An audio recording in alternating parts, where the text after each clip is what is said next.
le château de Paz a été entièrement restauré. Il est aujourd'hui un lieu d'art et de culture qui accueille depuis près de 10 ans les premières de la mode. C'est un défilé de haute couture qui réunit des créateurs de réputation internationale et de jeunes Antillais qui se destinent au métier de la mode.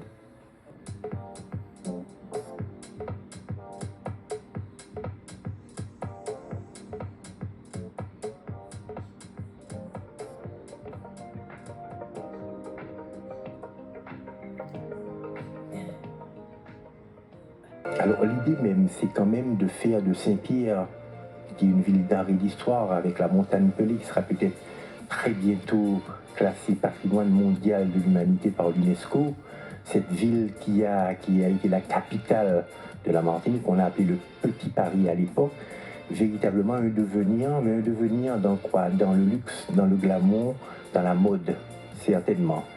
Et pour commencer, il fallait d'abord aller chercher les élèves dans les classes de couture, de coiffure, de maquillage, ce qu'on appelle les métiers des sections, des métiers de la mode, et les faire commencer à émerger, les faire rencontrer de nouveaux stylistes nationaux, mais surtout internationaux, pour voir que, quelque part, ils ont une carte à jouer à ce niveau-là, parce que véritablement la mode, c'est une industrie créative qui traîne derrière elle le maquillage, la coiffure, les cosmétiques, la mise en scène, le mannequinat et tous ces éléments-là, et les jeunes aiment ça.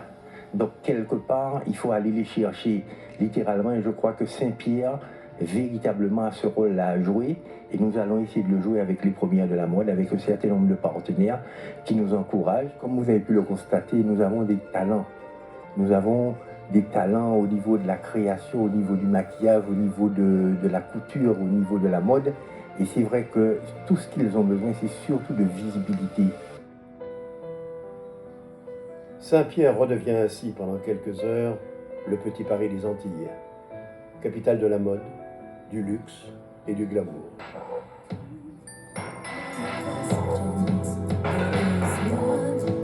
One solution, there is no resurrection.